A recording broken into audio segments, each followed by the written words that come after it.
Did you know Savannah was 9 months? Did you know she was pregnant? Always fake news. That car right there. This is your final chance to say something about your side. Hey guys, we're going this way. Why, man? Any remorse? You sorry? Ain't you sorry for lying about what you're saying? You only know what's going on. Well, tell You us. just make stuff up like always. Tell us. What's going on?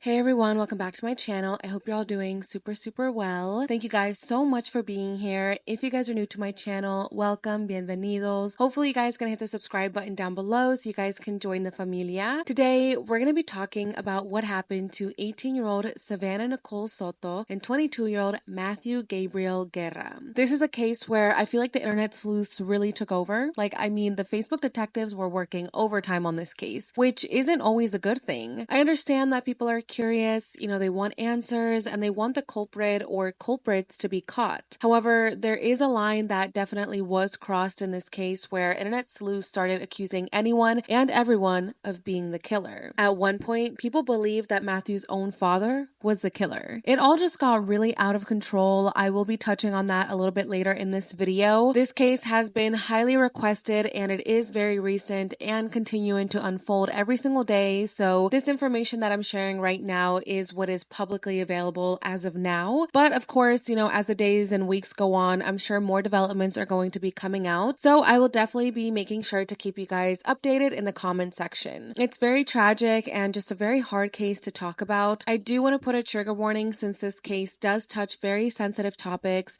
and some details can be distressing. So with that being said, let's jump right in and let's talk about what happened to Savanah and Matthew. Savanah Nicole Soto was born on August 2nd, 2005 to her parents Gloria Cordova and Pedro Soto in San Antonio, Texas. Growing up, Savanah liked playing sports. She played basketball with her brothers, and her family says that she had a remarkable inner and outer beauty. She honestly was super pretty, you guys. I will put a bunch of photos here on the screen for you guys to look at, but she was just so pretty. She did her makeup so cute, she dressed so cute, and she honestly just looked like your typical teenage girl. Savanah worked with her aunt at a senior living center helping the elderly, and she hoped to become a nurse one day. I wasn't able to find too much information about her personal life, about her upbringing and things like that, but Savanah did meet a boy in high school who eventually became her boyfriend. This boy was Matthew Gabriel Guerra. Matthew was born on October 26, 2001 in San Antonio, Texas to his parents Karen Hernandez and Gabriel Guerra. Growing up, Matthew also liked sports a lot, and his family says that he always put a smile on people's faces. However, as Matthew started to get older, he started to associate himself with an unfavorable group, which led to some legal issues and subsequent charges. So he wasn't going down the best path. He did get into some trouble, but we will touch on that a little bit later in this video in regards to what his family has to say about that. According to their families, Matthew and Savanah crossed paths in high school through a mutual friend, and then from there, their relationship blossomed and they became inseparable. They loved being together, they were best friends, and they just absolutely loved each other. However, their relationship wasn't perfect. And I do just want to say that, a lot of people have judgment in this case, and they really just don't like Savanah and Matthew, and I kind of understand why they feel that way because they definitely didn't make the best choices, but at the same time, there is such a thing as an imperfect victim. Victims don't have to be these perfect, pristine people. They don't have to be that for you to feel sorry for them and for you to be empathetic towards what happened to them and how their families are handling this. So I did just want to kind of emphasize that because, again, these are not perfect people. So yeah, Savanah and Matthew's relationship wasn't perfect. Savanah's family actually began noticing a pattern of physical abuse. According to Savanah's mother, Gloria, she said that she tried to talk her daughter into leaving the relationship, but she said that Savanah was hard-headed and that she just loved Matthew and,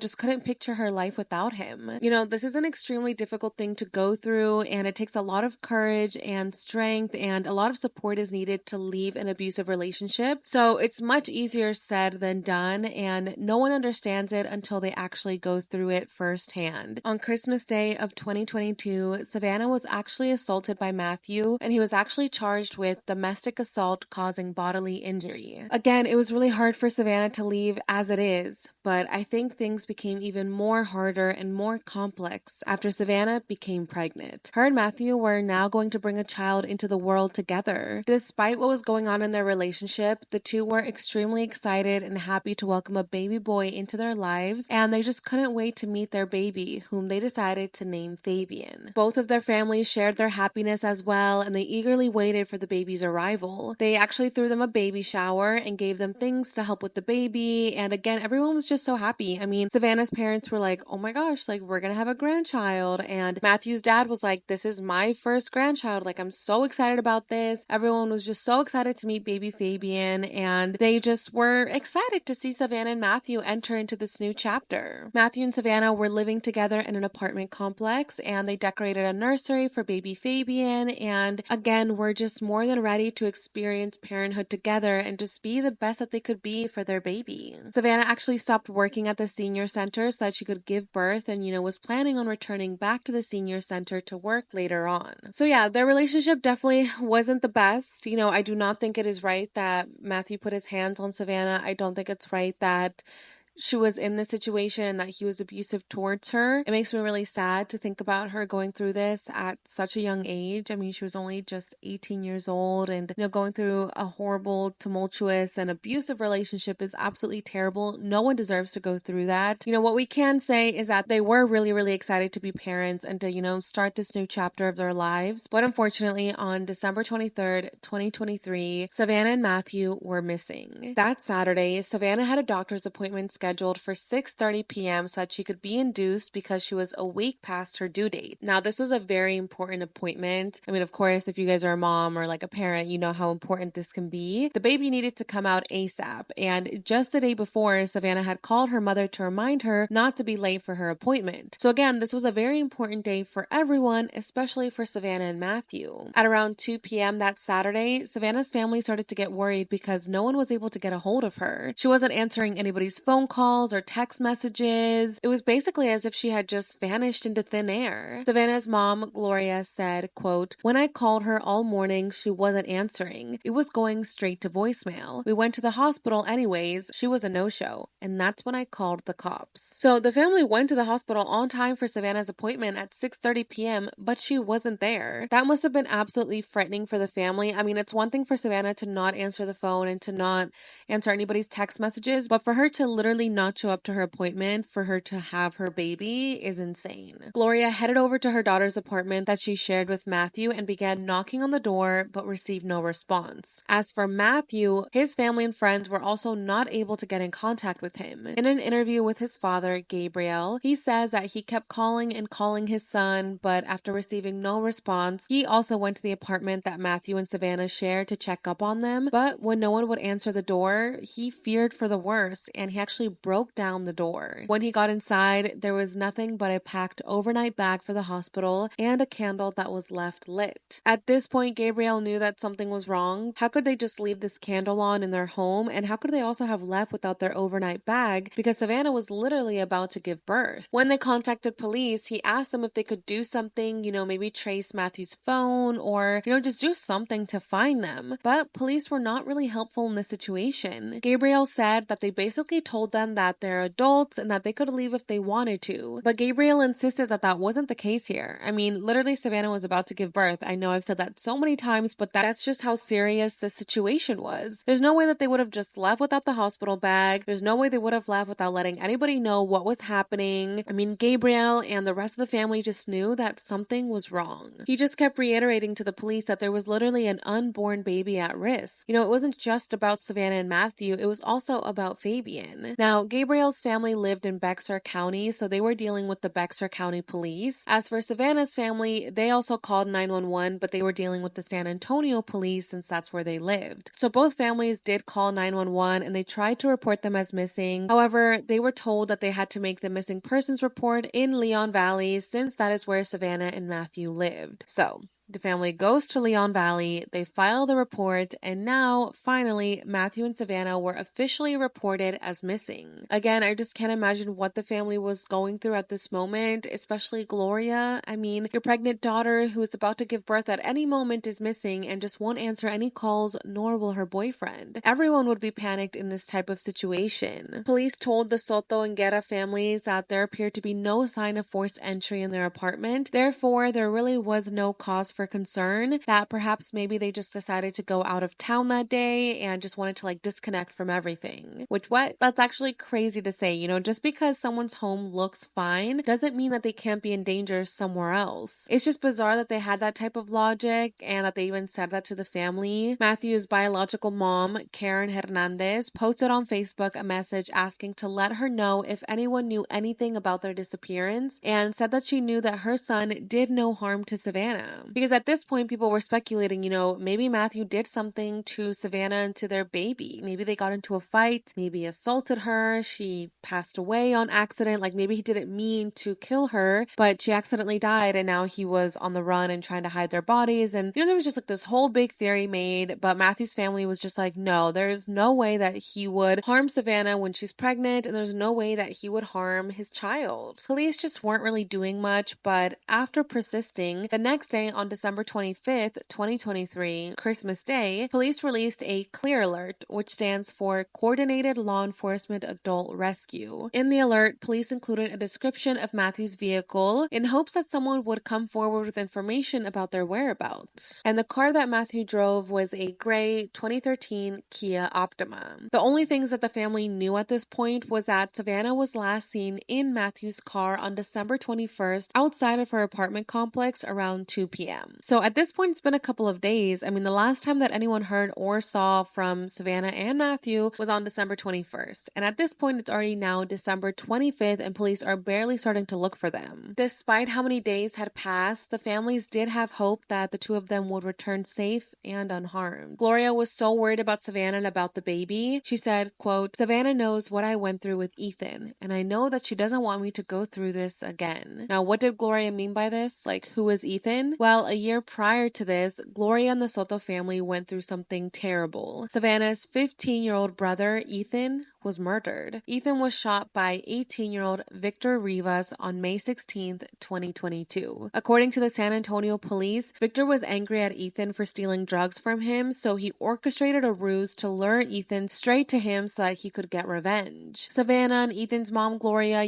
tried talking to Victor so that she could end this fight and, this huge disagreement once and for all and just kind of give him the money for the drugs that Ethan stole, but Victor just wasn't accepting it. Like, at this point, it wasn't even about the money. He just wanted to get revenge on 15-year-old Ethan. So he decided to make a plan and he had a girl set up a drug deal with Ethan. And then once he had Ethan right in front of him, he shot him. It's just very tragic and the family is still mourning the death of Ethan. And now they're worried about where is Savannah and where is baby Fabian. Gloria couldn't handle another death of a child and she was just begging for Savannah's safe return. On Christmas Day, Savannah's grandma, Rachel, told the media, quote, "Whatever is going on, let her come home so we can have a Merry Christmas with her." Instead of both families being together on Christmas Day, celebrating the birth of this new baby boy, both families were out and about on Christmas Day searching for their loved ones, just praying that they would be found safe and sound. Christmas Day eventually passed with still no news of Savannah or Matthew. Wrapped Christmas boxes for them were still sitting under the tree. The next day, however, on December 26, 2023, there was finally something. A resident of the apartment complex at 5903 Danny K Drive reached out to Savannah's family after noticing a gray Kia Optima resembling the one mentioned in the clear alert. They believed that it was Matthew's vehicle and that it was parked behind their apartment complex in the parking lot. That was all they were told, and after this phone call with the resident, Savannah's family called the police immediately and then rushed over there only to be met with a devastating scene. Tragically, both Savannah and Matthew Matthew were found inside the vehicle, deceased. Savannah was in the passenger seat, and according to her mother, she was holding her baby's car seat. As for Matthew, he was found slouched in the back seat. Both of them had apparent gunshot wounds to their heads, behind their ears,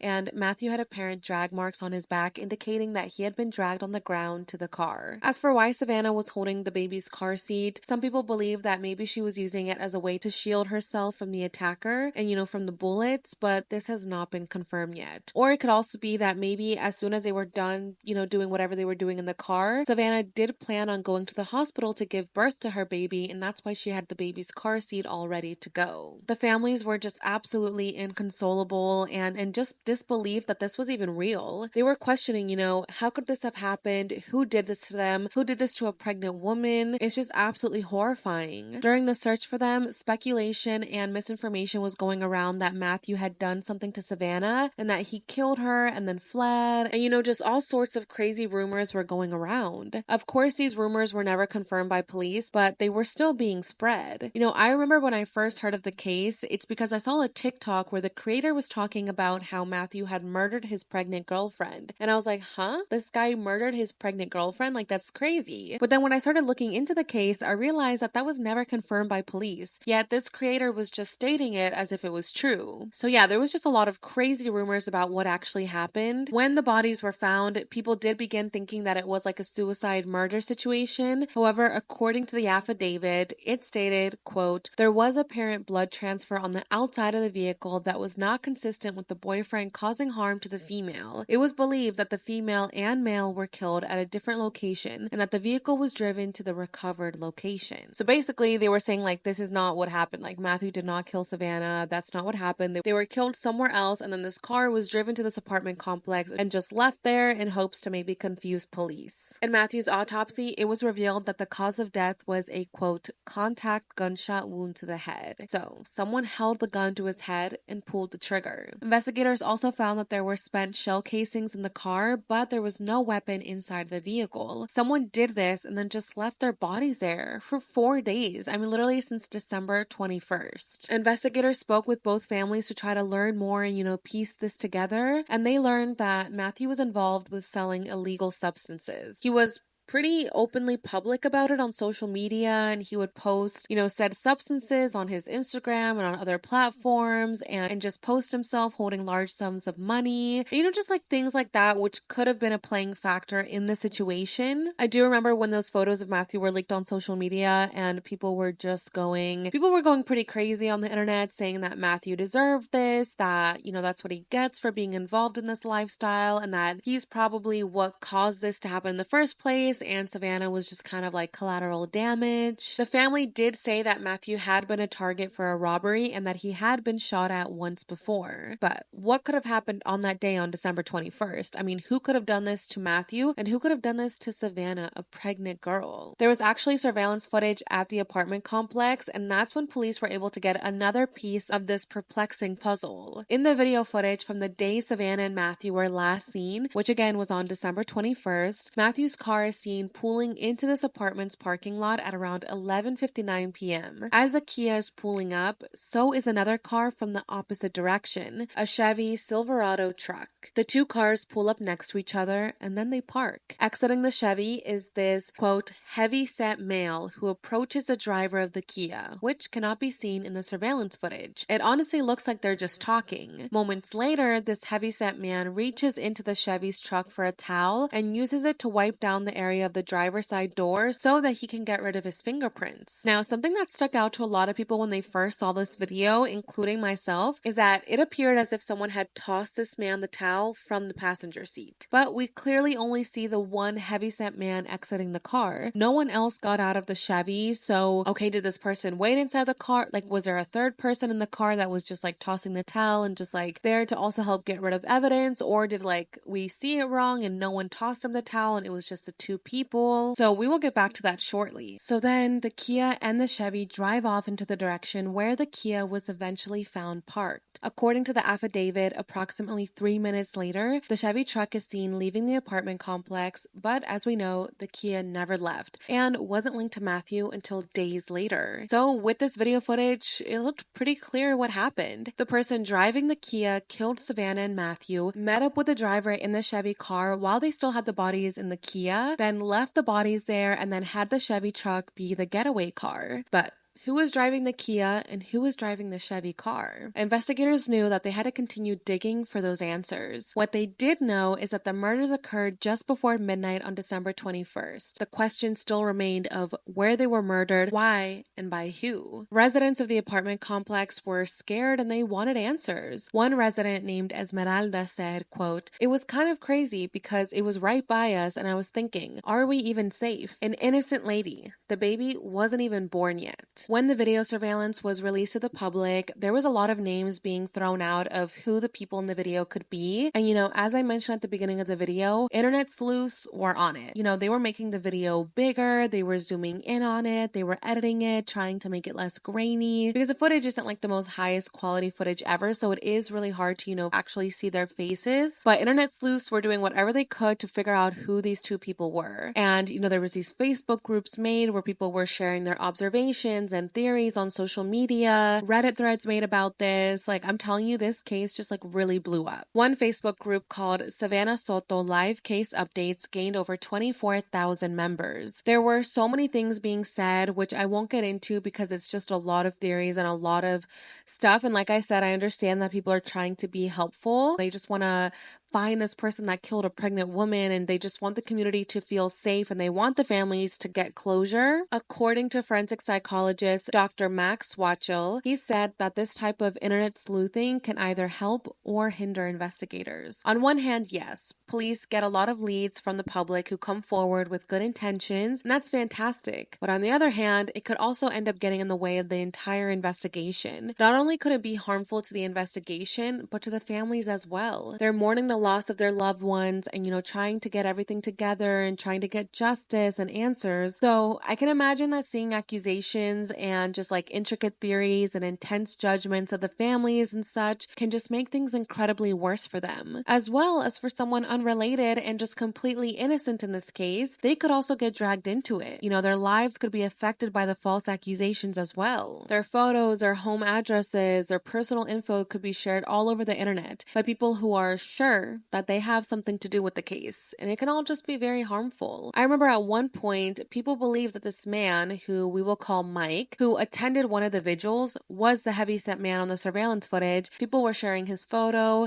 his Facebook page, they were sharing his address all over social media, accusing him of being involved. In the end, this guy did not do it. I mean, he had nothing to do with this case. I don't remember if he was a family member, if he was a family friend, or if he was a family member, but he was just someone that attended the vigil, and then everyone all of a sudden started accusing him of being a killer and being a horrible person, and they were just sharing all of his personal information, which is just so wrong. Again, I understand that people want to help and people just wanted to let police know, hey, look into this guy who kind of matches the figure of the heavyset man. But yeah, I think people just need to be more careful with what information they share. Savannah's aunt Valerie said, quote, "With all of these false accusations, everyone is trying to play detective. I've already removed myself from a lot of social media because of it." Savannah's, Fabian's, and Matthew's death left a mark on the community. People came together to attend the vigils and memorial services for them to honor their memory and, share their condolences with the families. On Thursday, December 28th, 2023, a vigil for Savannah open to the public was held at a park, and people were showing their support from the family as they awaited answers. Her family wore pink hoodies with a photo of Savannah on it, and they passed out flowers to the people attending. They released doves and balloons into the sky in their memory, and they prayed together. Through tears, Savannah's grandma Rachel said that this shouldn't be happening, that they shouldn't be having this vigil in the first place, that they should be celebrating Savannah becoming a mom and the birth of Fabian. They will never know what Fabian would grow up to be or look like. They will never be able to see Matthew and Savannah become parents. They were all deprived of it by this monster or, monsters that did this crime. Matthew's stepmom, Raquel, said that she had gifted them a bottle cleaner a few days before their death, and that when they went back to their apartment after their murder to, get stuff, she noticed that Savannah had already opened it up and had set it up by the sink. That part just really stuck out to me, just because it's so sad thinking about how Savannah knew that she would be giving birth any day now, and she was preparing herself for the big day and for everything that she needed to take care of this baby, but she never even got the chance to meet her baby. She was so incredibly excited to become a mom. Savannah's grandma, Rachel, sat at the top of the hill at the park in disbelief during the vigil. That same spot is where they actually planted a tree in memory of Ethan, Savannah's brother who was killed just a year earlier. So yeah, now the family was mourning two deaths, the death of Ethan and now the death of Savannah. It honestly just felt like a nightmare that the family wanted to wake up from. The family thanked everyone for showing up and for all the support that they had been receiving, and her brother Jordan said that all the support means more than they will ever know. The grandma Rachel said, quote, "We just got to keep her in our hearts and remember her for the way she was, not the way she left." A nonprofit named Eagles Flight Advocacy and Outreach that assists families in crisis organized donations of basic household items and, grocery store gift cards to Savannah's family. In order to help cover the funeral expenses, Savannah's family created a GoFundMe, and there were very generous donations from people all over. As for Matthew, a vigil was held a few days later on New Year's Day on Monday, January 1st, 2024. Matthew's family and members of the community gathered to pray, light candles, and release balloons into the sky in Matthew's memory. People shared stories about Matthew, and everyone just, shared the family's grief. His father, Gabriel, and his stepmother have been really struggling to go through this. There's been a lot of sleepless nights, but, they have remained strong with the help of faith and with the rest of the family's support. Gabriel said, quote, "God says vengeance is his, and with all my heart, I believe eventually the person responsible for this heinous crime will be caught and brought to justice." It's just so sad, you guys. I can't believe it. Fabian was just so close to being born. Matthew's stepbrothers and Matthew's biological mom, Karen, was also at the vigil. They all just remember the excitement that lit Matthew when he learned that he would become a father, and they just wish that now they could give him a hug. Karen said, quote, "I'm just praying to God. That's all I can do is pray." The grief and the anger they must have been feeling in that moment is just unimaginable, and I'm just really glad that they had a strong family support system. Going back to the investigation, authorities were working hard to find out who the people in the video were. Now, Matthew's phone was missing. Some people believe that the killer took Matthew's phone because they didn't want police to see that Matthew was in contact with the killer the night of. So maybe Matthew and this person were texting and calling each other the night of. So the killer thought that by taking the phone, police would never be able to make the connection, which is a very interesting thought to have because police can still search through the phone without having it physically in their hands. So that's just a theory that people have that's not been confirmed as to why Matthew's phone was missing. As for Savannah's phone, police were able to recover it, and thankfully, a critical piece of evidence was discovered from her cell phone. On Wednesday, January 3rd, 2024, detectives discovered that the night of December 21st, Savannah searched on her cell phone in Google Maps an address on the street Charlie Chan Drive. Investigators realized it was only a couple of blocks away from where they were found. Upon further investigation, police discovered that Matthew's Kia actually pinged near the exact same street that Savannah searched at around 11:50 p.m. Then, just 4 minutes later, at 11:54 p.m., Matthew's Kia traveled from that street to the apartment complex where the vehicle was found with them inside it. At 11:59 p.m., the apartment surveillance footage showed the whole interaction between the Kia and the Chevy that police already discovered. So, what could have happened in the blink of an eye? In what moment between 11:50 p.m. and 11:59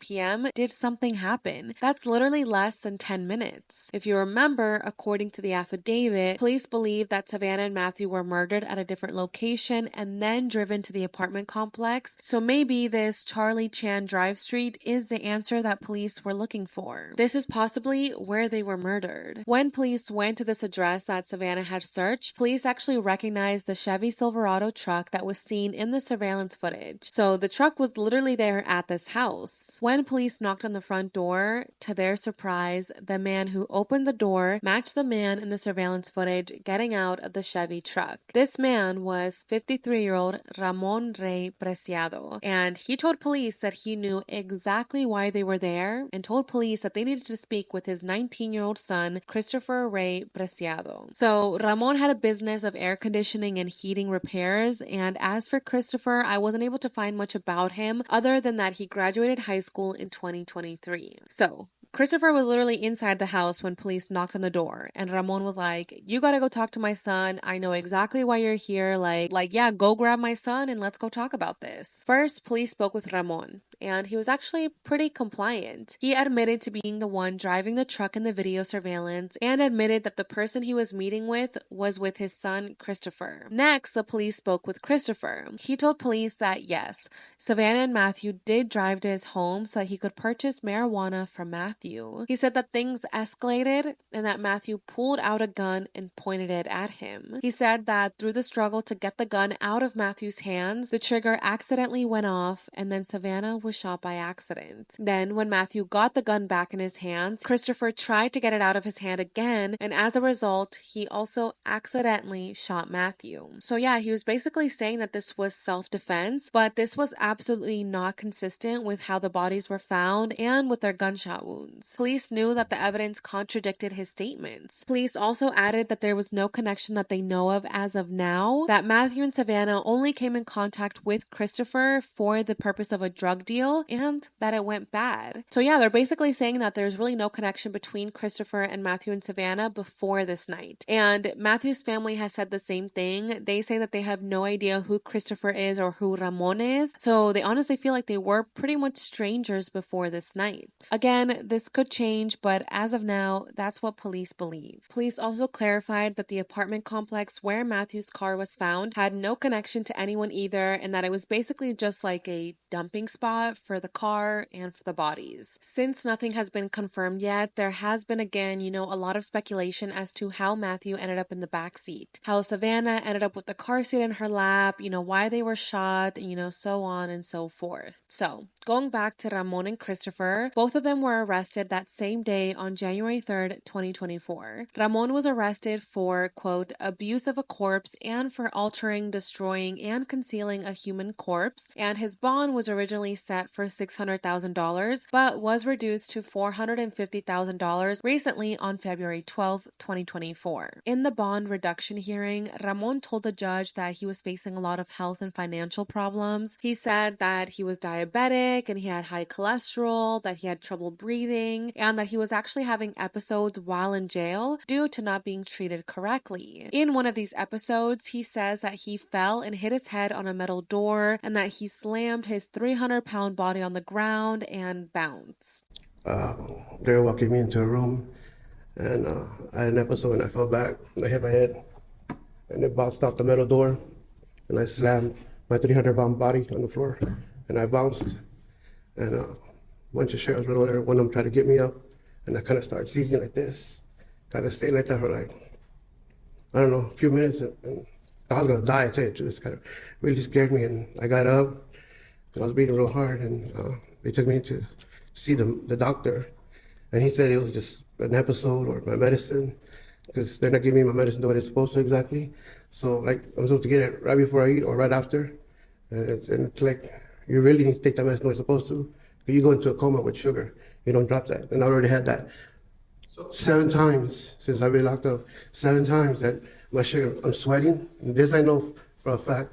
I was sweating, couldn't breathe, and I rang the guard. Real nice guy, but they're not doctors. I mean, they just made a. Ramon, let me stop you for 1 minute. When you went into the jail, you already had some health conditions, is that correct? That's correct. And what health conditions do you suffer from? I'm diabetic. I have high blood pressure, cholesterol. I have sometimes breathing problems. Were you on medication for any of those conditions before you went into the jail? Yes, sir. Since you've been in the jail, have you been getting the medication in the correct dosages and at the right times? No, sir. Sometimes they're 6 to 8 hours apart before I eat, and that just throws me everywhere. I feel dazed, nauseous, episodes. I don't even know where I'm at sometimes. They're walking me somewhere. I don't know where I'm at.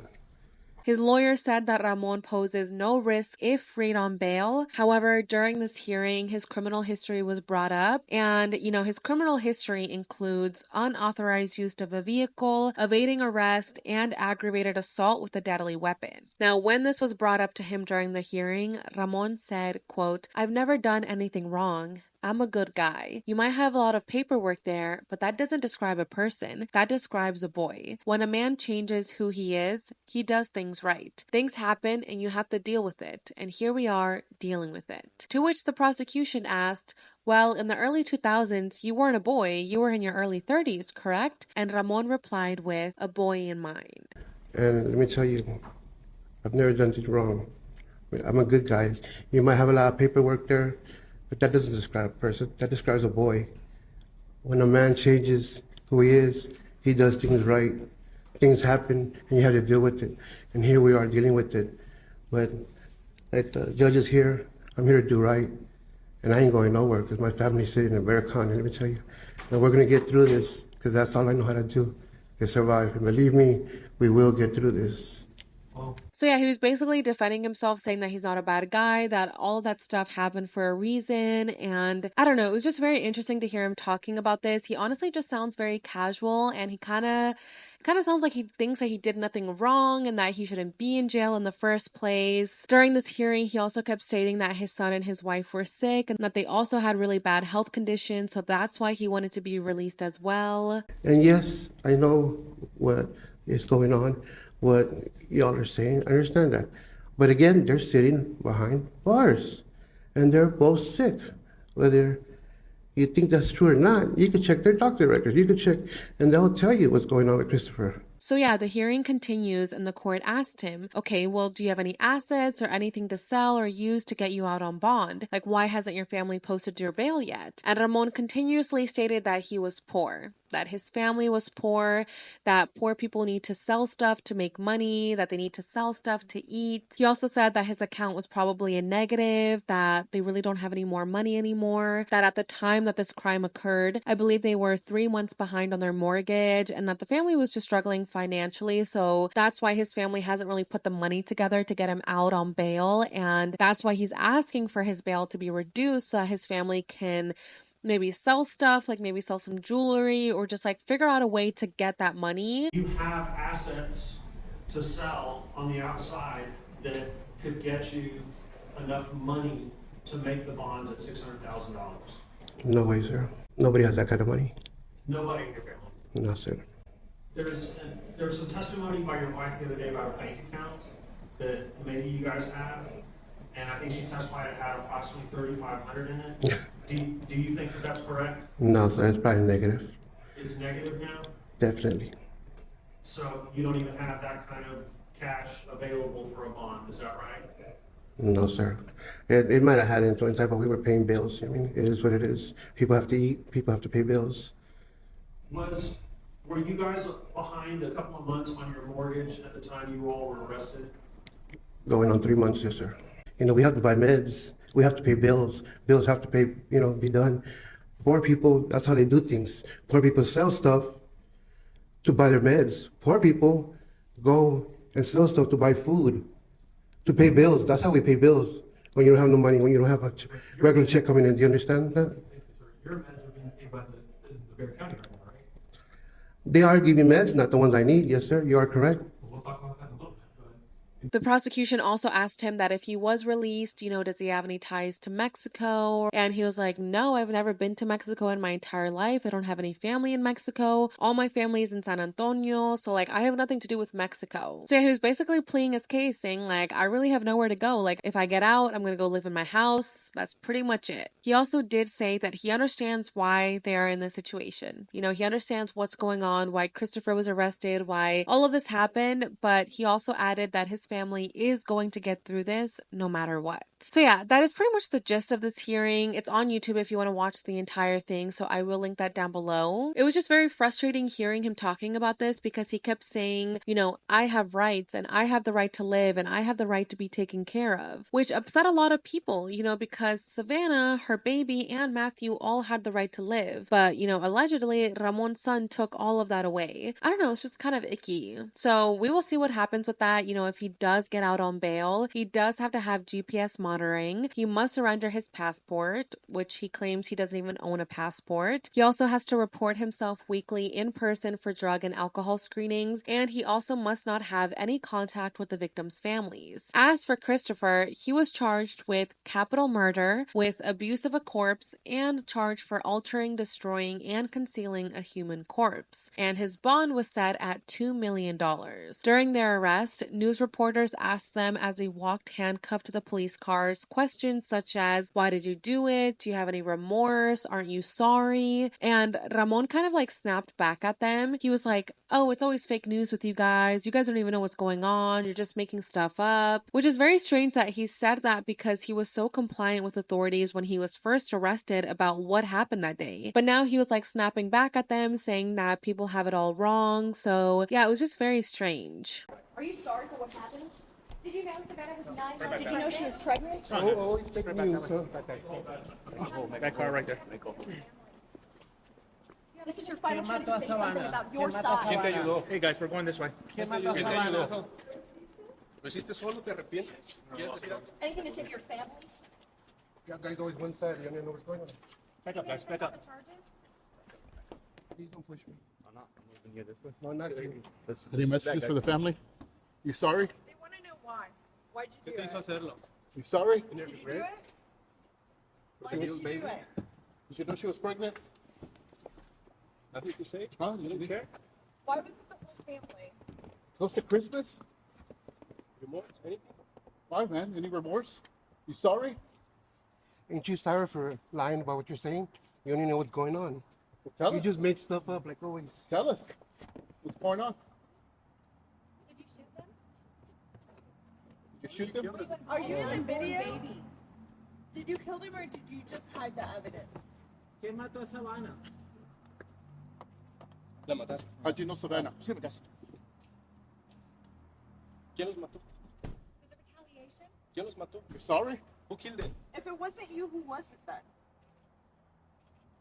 As for Christopher, he was also questioned while they were doing the perp walk, but he didn't reply to anything. Did you do it? Were you involved? Are you sorry for what happened? Anything to say to your family? What'd How you did do you it? feel an unborn baby? Was it you? What do you want to say to your family? To Savannah, to Matthew's family? Anything to say to the You family? sorry? You sorry? Well, what's the Nothing story to for the say. family? An unborn child. It was an entire family.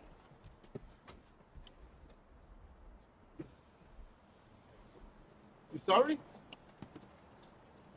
After their arrest, District Attorney Joe Gonzalez said that Christopher could actually be faced with an additional murder charge. He said, quote, under Texas law, a person can be charged with capital murder when there is more than one victim in a murder, and there is evidence to believe the defendant caused the death of the individuals. In this case, defendant Christopher Preciado can be charged with capital murder because Savanah Soto and Matthew Guerra were both killed. Moreover, under Texas law, an unborn child is also included in the definition of a person. Therefore, Christopher Preciado can be charged with an additional count of capital murder for the death of baby Fabian. Our office is committed to holding individuals involved in these 3 murders accountable for this heinous crime. He also went on to say that it is too early to know if the death penalty will be sought. What's really shocking is that on Wednesday, January 10th, another arrest was made. If you recall, in the surveillance footage, it appears as if someone from the passenger side in the Chevy, tosses Ramon a towel. Again, people believe that a possible third person was involved. Well, Christopher's mom and Ramon's wife, 47-year-old Mirta Romanos Preciado, was arrested and is now facing charges for altering and destroying a human corpse, for abuse of a corpse, and with tampering with evidence. In a press conference, police confirmed Mirta to be the one who tossed Ramon the towel in the surveillance footage, and also stated that they had enough evidence to prove that she assisted Ramon and Christopher. During the search of the Preciado home, police found the murder weapon. It matched the spent casing from Matthew's car, and Mirta confirmed that it did belong to her and that the gun was locked in a bedroom that only Mirta had the key to. In the surveillance footage, Mirta and Ramon are also seen leaving their home, just the two of them, and then returning with Christopher in the car. Per the affidavit, Mirta knowingly concealed a corpse with the intent to impair its availability as evidence in an investigation. Like Ramon, Mirta's bond was also reduced recently on Friday, February 9th, 2024. Her bond was reduced from $1.1 million to now $600,000. In her hearing, Mirta said that she was also struggling financially, that she was having trouble paying the mortgage, and that she had pretty much been jobless for the past 15 years after working in medical coding. So if she does get out on bail, she will also have to follow the same rules as Ramon. All three of them have their next arraignment on April 16th, so we will see what happens then. It's just honestly just so crazy. I can't believe that a mother, a father, and a son were all arrested for this.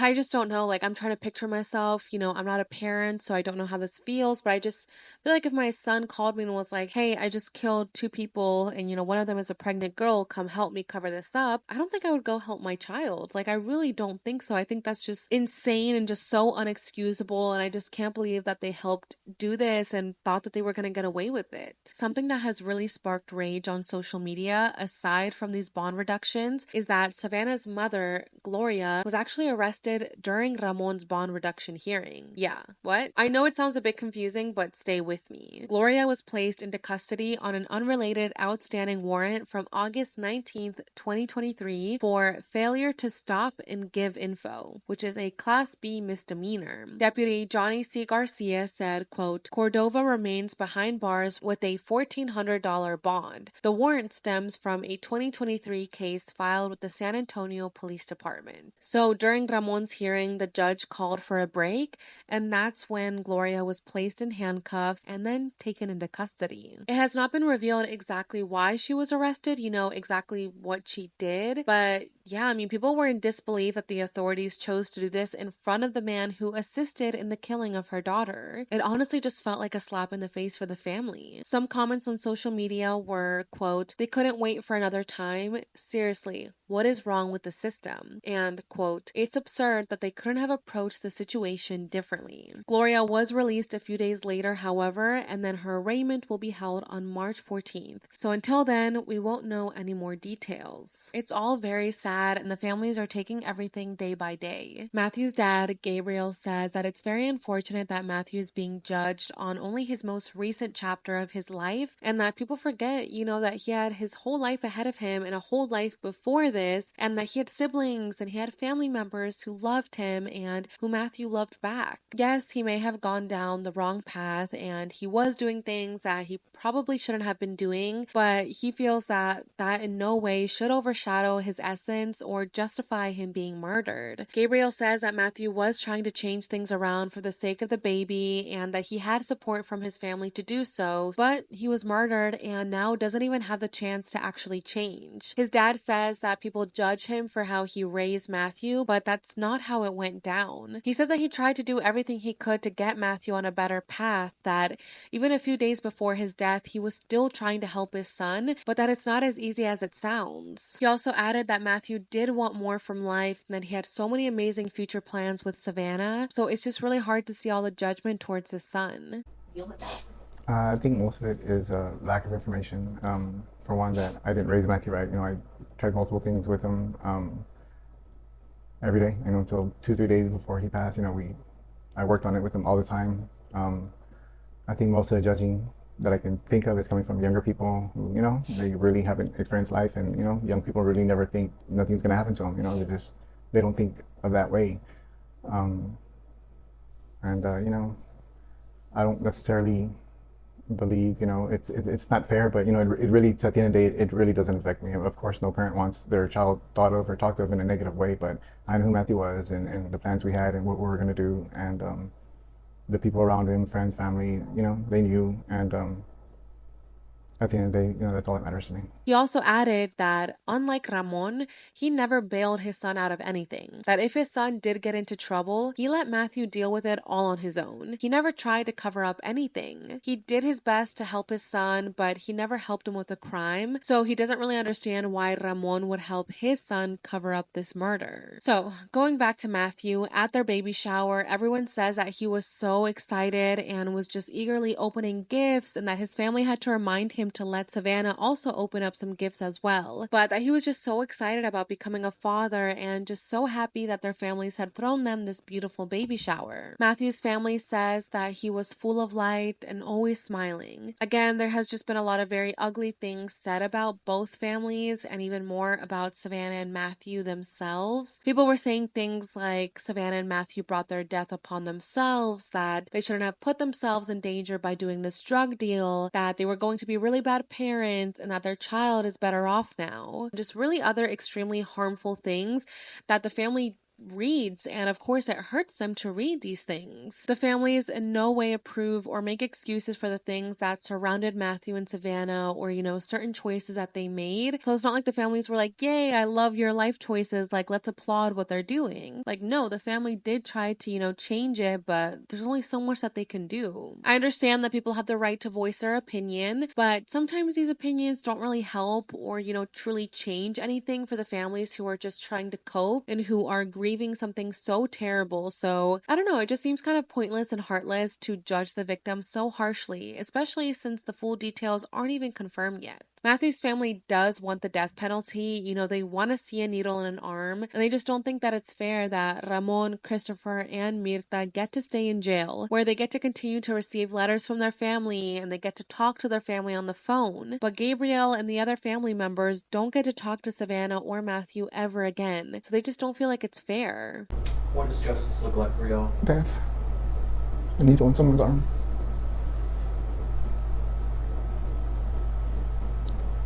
Like you said, it was imaginable soul pain and death for Fabian, and for Matt and Savannah as well. Whoever got killed second, it was coming. So I guess like Pedro said, there's got to be some kind of, they're breathing.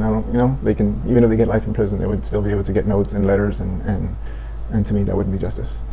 So I already called the DA's office, and I was requesting the name of everyone on the panel that's going to vote, and I need these people held accountable. I think there's only been like 3 times they voted for the death penalty in Mr. Gonzalez's term, but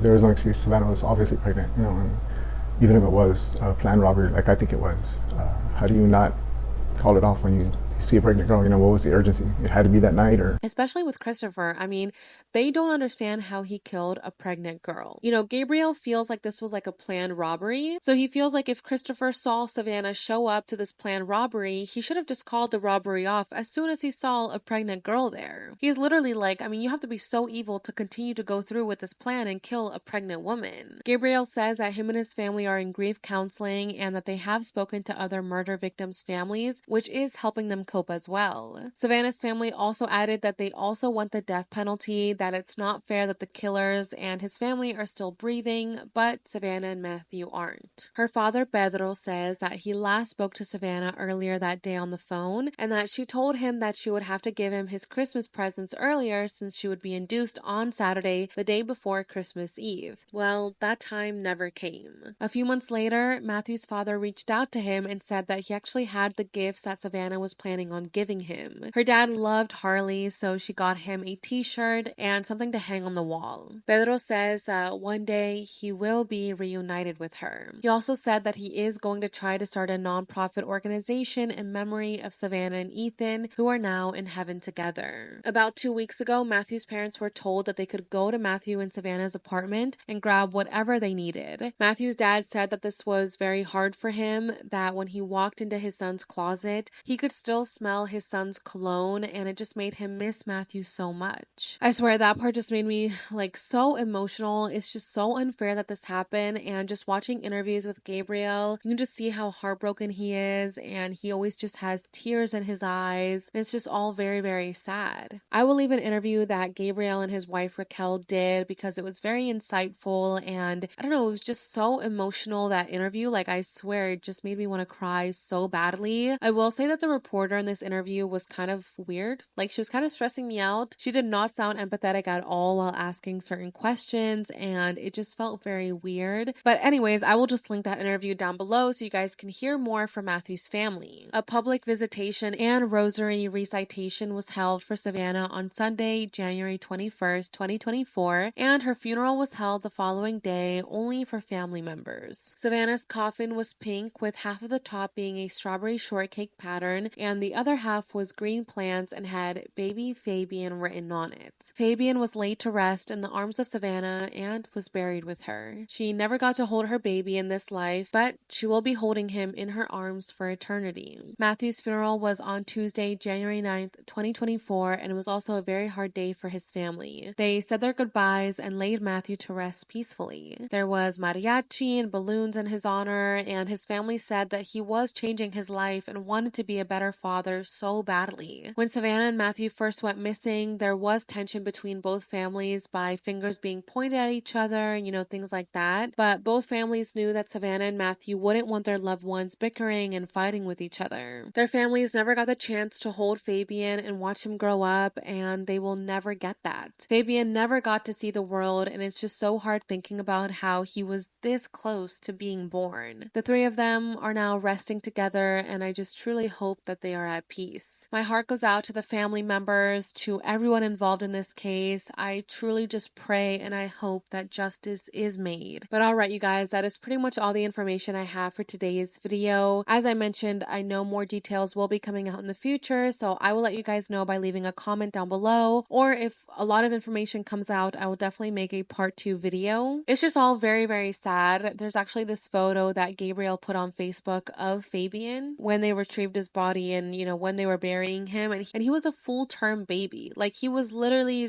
right there ready to be born, and now he's just buried in his mother's arms, and just, God, it just makes me so freaking angry that Christopher did this, allegedly. Again, I have to say allegedly just because, you know, he still has to await his trial, but it just makes me so angry that this guy did this and just ruined so many lives. But I don't know. I would love to know what you guys think about this down below. Please don't forget to hit the subscribe button before you guys leave today's video, and please make sure to give it a thumbs up. It really helps out this channel if you guys do that, and if you guys also subscribe. So yeah, I think that's pretty much all I have to say. I will see you all in the next video. Bye, guys.